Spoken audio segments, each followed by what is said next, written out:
Pemastian apa penggenapan untuk, pertemuan ya. Oke, saya ada soal dan soal tersebut online, kurang lebih, mirip dengan soal kita kuis kemarin. Nah, ini adalah beberapa materi yang mungkin akan saya tambahkan, tapi udah ada beberapa slide, atau beberapa soal yang kemarin udah saya masukin di kuis ya. Jadi emang kuis kemarin itu nggak mungkin dapat 100 karena nilai maksimal hanya 90. Oke, karena adik-adik sudah kumpul di room ini terkait mata kuliah pada pagi hari ini yaitu kajian standarisasi dan komposisi terkait minyak oles herbal, di mana minyak oles herbal ini adalah salah satu produk ramuan topikal tradisional yang banyak digunakan oleh masyarakat ya. Oke, pendahuluan. Hmm, ini adalah salah satu bahan alam dalam bentuk produk komersial yang formulasinya berisi komposisinya adalah bahan-bahan herbal. Nah, kenapa pakainya adalah bahan alam atau herbal? Ya karena ramuan topikal kayak seperti yang ada di dalam contoh ini, yaitu minyak oles, itu emang komposisinya atau diambil khasiatnya, diambil efek farmakologis tertentunya, itu emang dari kepercayaan dari masyarakat awam atau leluhur dan kemudian diikuti dengan hasil riset ilmiah. Nah, kenapa kebanyakan produk-produk bahan alam itu mereka stuck sampai di label jamu aja. Padahal kan ada tiga kan pengelompokan untuk sediaan herbal kan ya. Ada jamu, terus jamu herbal terstandar sama fitofarmaka. Nah, kebanyakan untuk sediaan-sediaan topikal itu mereka jarang eh, yang melanjutkan produknya itu ke kelompok yang lebih tinggi, yaitu jamu herbal terstandar dan juga fitofarmaka. Nah, karena dia adalah topikal, penggunaannya topikal, dan diharapkannya atau diduganya itu efek sampingnya hanya ringan aja. Tapi yang sebenarnya belum tentu ya. Karena kan kita tahu efek samping, kita tahu kesensitivitasannya, itu kan nggak mungkin cepat juga dan tanggap kulit itu memang berbeda-beda. Bahkan ada juga masyarakat yang ternyata dia alergi terhadap suatu minyak sediaan tertentu. Kemudian keunggulan dari bahan alam itu disampaikannya adalah efek sampingnya sintetis. Namun ada juga yang menyampaikan bahwa penggunaan dari produk herbal atau produk yang berbahan alam itu sebenarnya juga tidak boleh secara terus-menerus. Karena sebenarnya bahasanya adalah kalau digunakan berlebihan ya. Kalau menggunakannya berlebihan itu tidak baik juga. Nah, karena apa?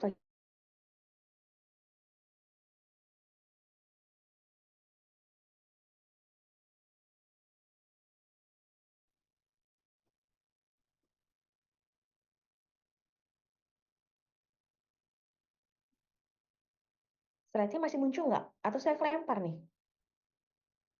Tidak muncul, Ibu. Kenapa? Sudah tidak muncul. Udah nggak muncul, bentar ya.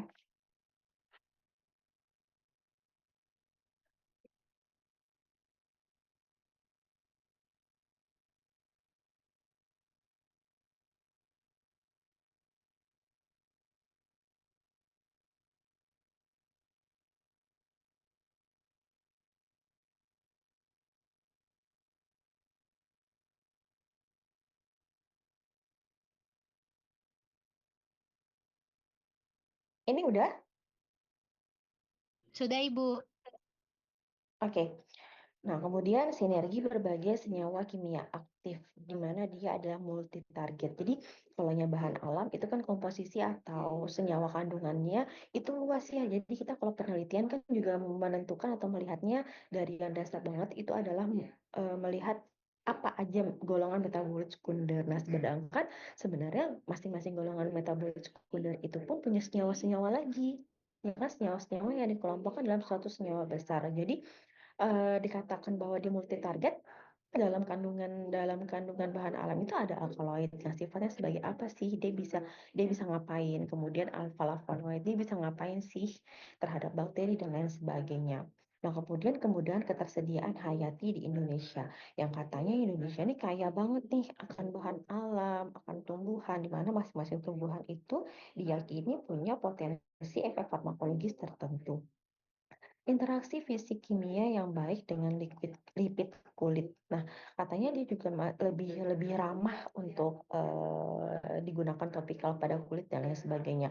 Kalaupun ada laporan sensitivitas terhadap kulit, itu memang 1/sekian ya. Jadi bukan nggak ada, tapi emang lebih kecil dibandingkan penggunaan bahan-bahan sintetis dan bukan juga eh, banyak sekali gitu karena dia lebih meredam. Nah, tapi ingat segala sesuatu yang digunakan atau yang dikonsumsi secara berlebihan itu tidak baik karena kita nggak tahu nih efek 5 tahun setelahnya, 10 tahun setelahnya dan lain sebagainya. Nah, prinsip utama pada standarisasi seperti yang sering sekali saya sampaikan itu yang pertama adalah mutu, di mana kegiatan ini adalah menjamin identitas botani dan konsistensi kandungan kimia dari produk ke produk atau batch per batch atau per produksi. Nah, di mana ini adalah menjamin siapanya sih kualitasnya, mutunya, khasiatnya ya, kemudian keamanannya. Nah, kegiatan standarisasi dalam produk herbal itu juga akan meningkatkan tingkat keamanan atau safety, di mana produk-produk bahan alam dan lain sebagainya, kalau secara masyarakat umum atau masyarakat awam, dia lebih penggunaannya lebih lebih tradisional sekali ya dan lebih sederhana dan mereka banyak menyangkutkan apa namanya pencampuran dengan pelarut air. Nah, di mana kita tahu juga bahwa pelarut air ini adalah media yang sangat baik atau sangat mudah untuk ditumbuhi bakteri. Nah, kegiatan keamanan ini nantinya juga akan goalnya adalah untuk memastikan bebas dari cemaran logam berat, pestisida, dan juga mikroba berbahaya. Nah, tubuh kita mampu menerima bakteri, tubuh kita mampu menerima mikroba dengan range tertentu, dengan kadar tertentu. Nah, artinya segala produk baik itu kita gunakan topikal, kita gunakan oral dan lain sebagainya juga tetap aja harus memenuhi standar kelayakan sebuah produk. Nah, standar kelayakan itu efeknya atau acuannya adalah bagaimana sih keberterimaan tubuh. Kulit itu bisa digunakan sediaan topikal, tapi yang pH berapa sehingga tidak terlalu mengiritasi kulit dan lain sebagainya. Nah, standar dengan parameter-parameter itu yang akan menjadi acuan dalam perlakuan standarisasi. Kemudian ada yang namanya manfaat. Nah, pokoknya tiga ini adalah prinsip utama dalam kegiatan standarisasi, baik itu mutu, keamanan, dan manfaat. Kita menggunakan segala sesuatu jenis produk itu jelas ada manfaat yang kita inginkan ya, ada manfaat yang kita mau ambil, ada harapan terkait efek yang mau kita butuhkan. Kita berarti kalau misalnya produk tertentu dia diklaim untuk membuat obat anti nyeri atau menghilangkan nyeri ataupun meredakan nyeri, ya berarti manfaat tersebut harus selalu ada ketika penggunaan produk tersebut. Parameter spesifik untuk mutu ekstrak. Nah, untuk mutu ekstrak ini bisa kita lihat dari parameter organoleptik, senyawa identitas, kadar sari larut air dan juga kadar sari larut etanol.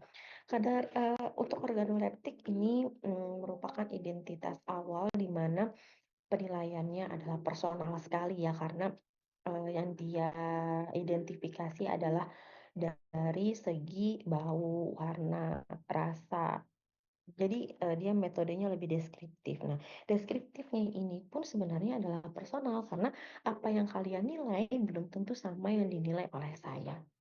Nah, kegiatan ini menjadi bukan tidak boleh atau diragukan tidak, tapi justru organoleptik ini adalah identifikasi awal, cara cara telaah awal untuk kita menentukan suatu fungsi atau suatu tanaman herbal tersendiri. Kemudian ada yang namanya senyawa identitas. Nah, tadi kan udah saya singgung tuh, kalau misalnya kita tuh di dalam tanaman atau tumbuhan obat atau tumbuhan bahan alam herbal itu menyangkut golongan-golongan besar dari senyawa metabolit, ya kan. Nah, senyawa metabolit itu juga punya jenis-jenis lainnya, misalnya flavonoid dan lain sebagainya, yang mana masuk dalam quinolone, yang mana masuk dalam saponin dan lain sebagainya. Nah, untuk kita mau menjadikan suatu marker dari tumbuhan obat tertentu, itu akan kita identifikasi dengan menggunakan KLT atau KCKT atau HPLC, ya lebih dikenalnya dengan HPLC. Nah, senyawa identitas itu nantinya akan menjadi marker atau penciri. Contohnya aja kunyit gitu. Kunyit itu terkenalnya sama kurkumin kan. Nah, kurkumin itu pasti dipunyain atau pasti diciriin sama tanaman kunyit.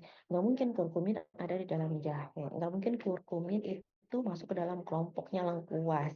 Nggak mungkin dia masuknya dalam golongan daun sirih gitu kan, nggak mungkin ya. Jadi dia tuh udah punya kepemilikan, yaitu tanaman kunyit. Nah, itu yang disebut dengan secara identitas atau pemastian marker sebagai identitas suatu tumbuhan tertentu. Kemudian untuk kadar sari larut air dan etanol itu bisa menggunakan gravimetri, di mana tujuan standarisasinya nantinya adalah estimasi jumlah komponen polar dalam suatu bahan dan juga jumlah komponen non polar atau seberapa banyak minyak atsiri yang terkandung di dalamnya. Untuk parameter non spesifik, ini ada beberapa juga. Yang pertama adalah susu pengaringan, kadar abu, cemaran mikroba, dan juga logam berat. Nah, kenapa di sini logam berat harus kita telah atau kita lihat atau kita lakukan sebagai proses standarisasi parameter tertentu? Nah, karena namanya juga tanaman. Tanaman otomatis ditanam. Nah, sekarang bagaimana kondisi tanamannya? Apakah banyak mengandung logam berat? Apakah eh, dalam kandungan logam beratnya itu memenuhi kriteria standar? Apakah dia tidak ada cemaran mikrobanya dan lain sebagainya? Nah, karena kalau misalnya kita tanam di suatu lingkungan dekat dengan pabrik, justru akan beda dengan yang kita tanam di daerah pegunungan, yang daerah memang daerah sawah, pemukiman warga yang memang banyak bercocok tanam dan lain sebagainya. Nah, makanya dalam suatu standarisasi memang kita selalu melibatkan si logam berat ini. Nah, tak jarang kalau misalnya kita lakukan penelitian, itu beberapa penelitian dasar itu kita memang menyertakan bagaimana kondisi alamnya, bagaimana unsur haranya yang nantinya akan berhubungan dengan seberapa besar logam berat yang terkandung di dalamnya, ya.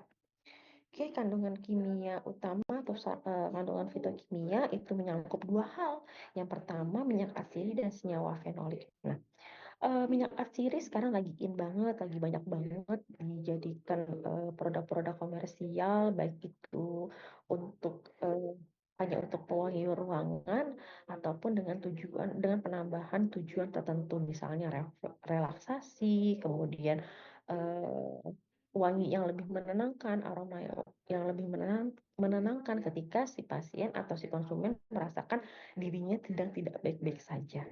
Nah, minyak atsiri ini merupakan golongan terpenoid di mana senyawa volatil yang mampu memberikan aroma khas dan efek analgesik atau antiinflamasi secara topikal. Nah, di mana untuk minyak atsiri ini yang seringkali menjadi tokoh dalam pemanfaatan khasiatnya itu adalah senyawa eugenol dan mentol. Ya, eugenol, mentol, ginenol ini adalah produk-produk atau senyawa-senyawa yang banyak digunakan atau yang banyak komposisinya digunakan pada bahan atau produk oles, ya, seperti balsem, kemudian minyak kayu putih, minyak telur, campuran minyak-minyak itu banyak sekali digunakan. Nah, kemudian ada yang namanya senyawa fenolik. Nah, senyawa fenolik ini yang juga membantunya bagaimana? Dia memiliki aktivitas antioksidan kuat sehingga diharapkannya sifat dia inilah yang akan melindungi kulit dari radikal bebas, tingkat kekeringan, kemudian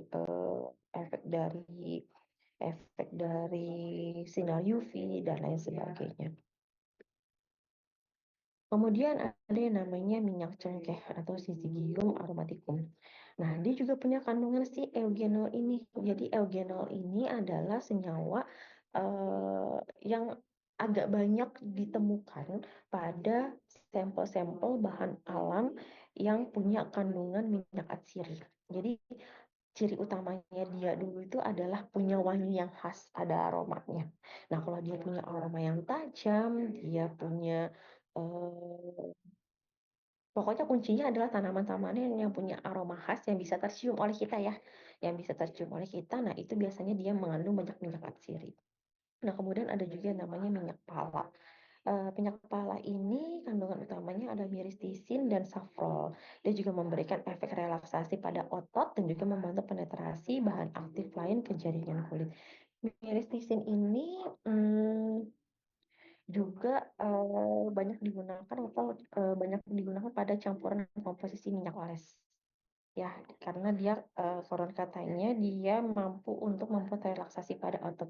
Mungkin kalau ditanya kehangatan mungkin dia agak lebih datar ya, agak lebih tidak berasa yang hangatnya, tapi dia membantu merelaksasikan otot, menimbulkan rasa nyaman. Nah, tapi kan kalau orang awam dan masyarakat umum, mereka tuh menggunakan minyak oles dan lain sebagainya, itu yang rasa yang paling utama adalah rasa hangat atau rasa panas.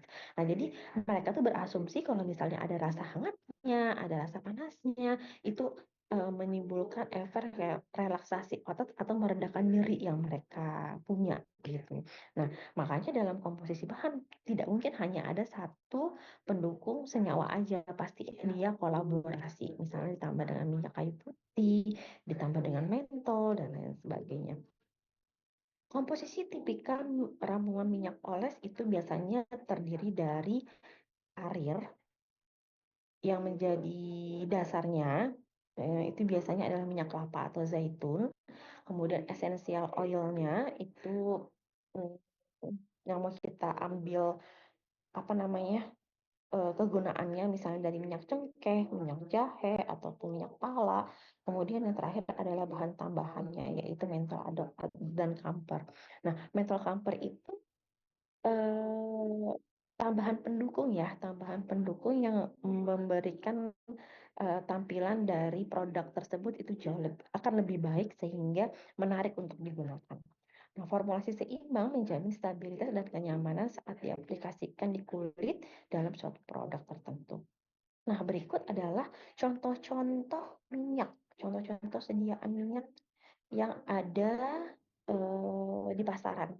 Minyak tawon, minyak dayak, minyak kayu putih. Nah, nggak mungkin kalian nggak pernah menggunakan salah satu minyak di sini ya. Nah, kenapa saya masukin minyak dayak? Karena minyak dayak ini adalah salah satu minyak produksi dari Kalimantan ya. Konon katanya ini mengandung akar-akar yang mereka percaya atau yang masyarakat Dayak percaya itu punya khasiat ya. Hmm, untuk kandungan komposisi berikut dengan manfaat-manfaatnya, contohnya adalah Orem caryophylle, di mana dia dapat mengatasi pegal-pegal, Oleum cocos, di mana dia merupakan barir atau sebagai pelarut, kemudian Zingiber rhizoma, dia yang kita ambil efek hangatnya, dan oleh kajuput dia dipercaya mempunyai efek antiseptik dan juga penghangat yang ringan. Nah, dia akan menjadi penghangat yang ringan ketika dia merupakan tambahan, tapi dia menjadi hangat yang tidak ringan atau yang lumayan strong ketika dia berdiri sendiri ya, si minyak kayu putih ini. Nah, untuk alur produksi dan kontrol kualitas biasanya dilakukan preparasi, sortasi, pencucian, dan juga perajangan bahan baku Siplicia. Kemudian dilakukan ekstraksi. Nah, kalau kita menggunakan bahan-bahan yang kandungan minyak atsirinya yang mau kita ambil, berarti kita melakukan yang namanya destilasi untuk mengambil minyak atsirinya. atau maserasi untuk ngambil ekstrak totalnya. Nah, untuk maserasi ini adalah berarti kita mau ambil kayak misalnya kunyit, ambil sari kunyitnya. Nah, berarti kita menggunakannya adalah proses maserasi sederhana atau yang biasa dilakukan. Kemudian campuran bahan aktif dengan eh, pembawa ya atau carrier oil. Nah, kemudian baru akan kita lakukan bagaimana mutunya dengan acuan atau melihat parameter standar dari akhir parameter standar produk akhir sebelum dikemas dan dicoba ke konsumen. Oke, sampai dengan di sini ada pertanyaan?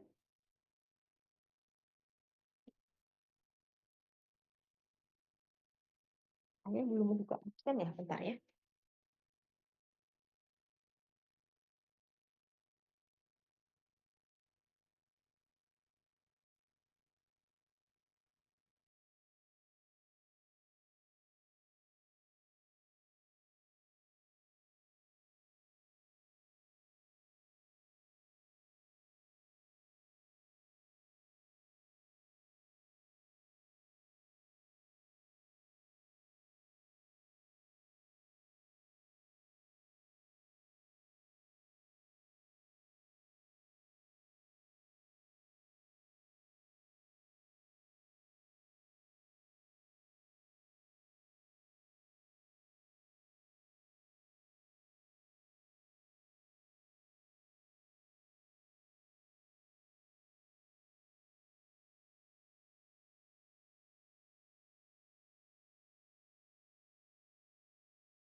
Oke, adik-adik silakan absen dulu.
Permisi, Ibu.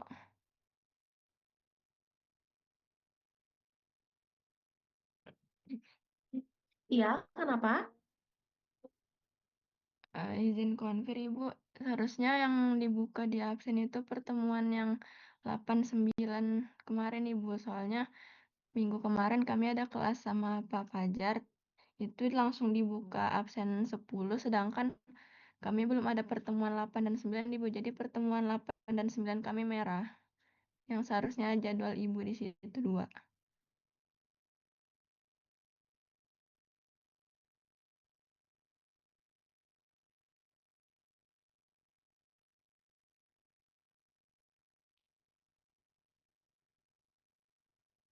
Oh gitu, bentar ya. Kalian udah absen semua, udah ada yang coba absen.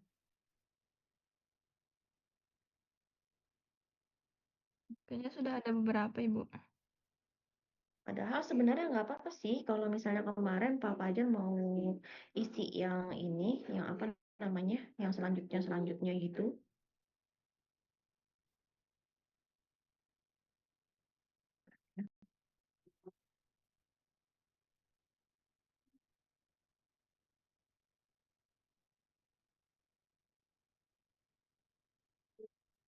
Berarti nanti saya konfirmnya ke Pak Fajar ya Ibu.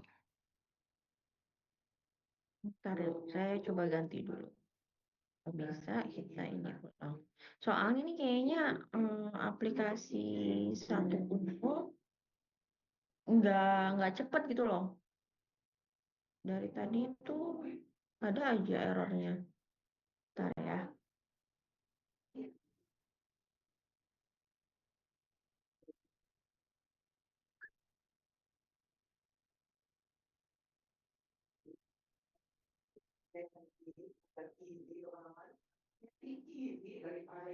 Yang pertemuan 8 kan ntar saya absenin sendiri ya.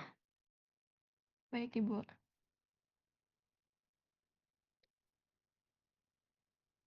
Bentar ya, masih dulu.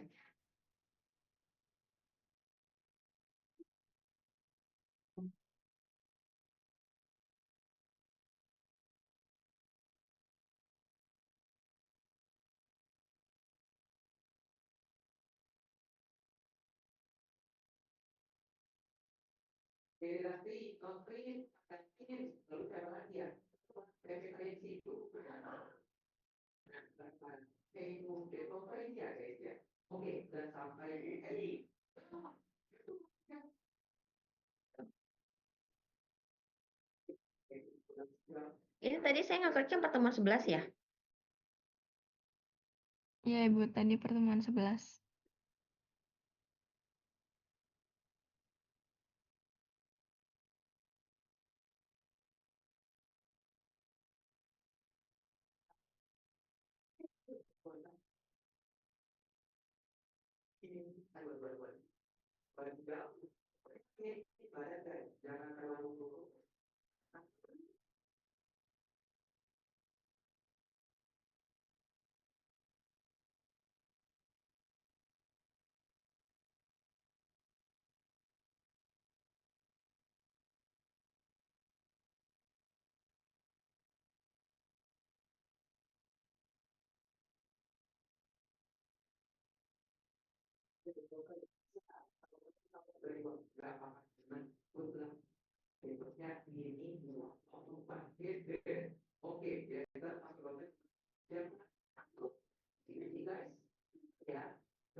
Ada yang nggak masuk kak di Zoom ini?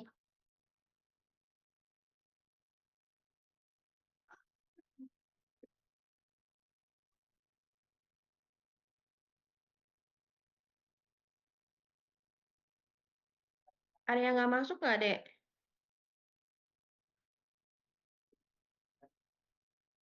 Sepertinya ada satu orang, Ibu. Siapa?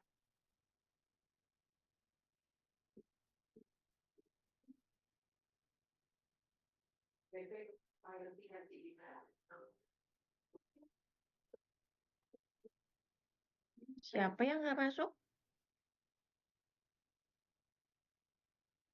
Sebentar, Ibu, saya cek.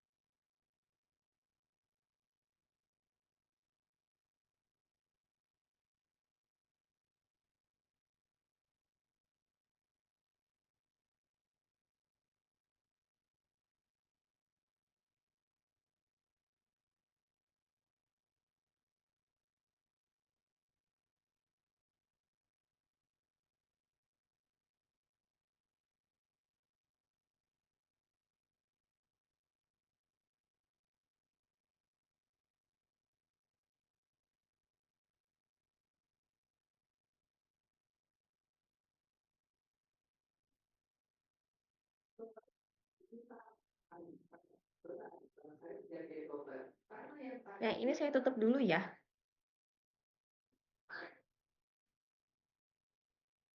Sesinya. Permisi Bu, Mm-mm. izin saya Violi Lingga Putar Lincau dengan NIM 036 yang mengonfirmasi belum diperbaiki Bu untuk presensi yang pertemuan ke-6 yang tadi pagi saya chat Ibu Karena untuk kenapa? eh, mengingatkan Ibu Oh, iya, iya, iya. untuk pertemuan Ya, ke-6 ya. Bu.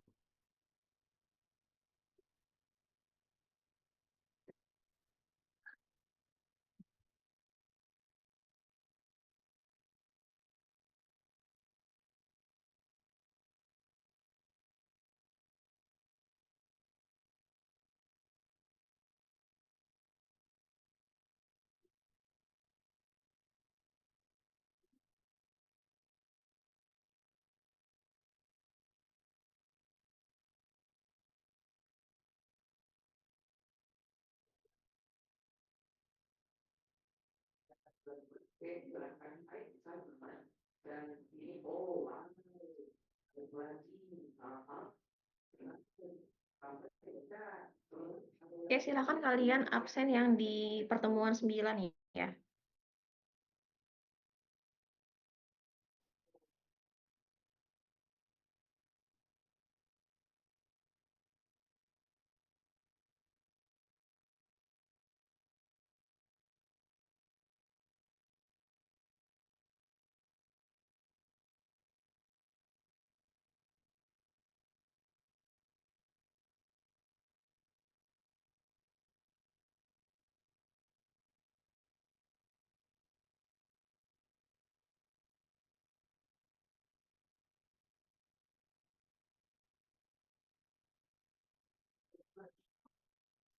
Ya, silakan absen aja. Kalau gitu saya akhiri pertemuan hari ini. Kurang lebihnya saya mohon maaf. Semoga sedikit yang saya sampaikan ada manfaatnya untuk saya dan kalian. Akhirul kalam. Wassalamualaikum warahmatullahi wabarakatuh. Nanti yang pertemuan 6 ntar lagi saya proses ya. Bentar ya. Baik Ibu, terima kasih. Ya, oke. Assalamualaikum. Saya izin live dan stop share. Waalaikumsalam. Terima kasih, Bu. Terima kasih Ibu.